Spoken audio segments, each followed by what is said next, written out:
ایک یہودی کے پاس ایک مسلمان مہمان ٹھہرا تو اس نے انگور پیش کیے تو اس نے بڑے شوق سے لیے.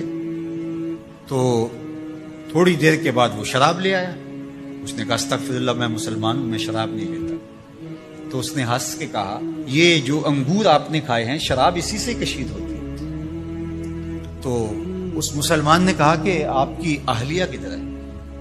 تو وہ اپنی اہلیہ کو بلا لایا. تو کہا آپ کی کوئی اولاد بھی ہے؟ کہا ہاں میری بیٹی ہے. کہا اس کو بھی بلا لاؤ. تو اس کو بھی بلا لایا. جب دونوں آ کھڑی ہوئی تو کہا کہ یہ حلال ہے تیرے لیے اور یہ بیٹی اسی کی ہے اور یہ حلال نہیں. تو جب اس یہودی نے یہ بات سنی فقال اشہد ان لا الہ الا اللہ وحدہ لا شریک لہ واشہد ان محمدا عبدہ. کہا اتنی خوبصورت دلیل، اتنی خوبصورت دلیل.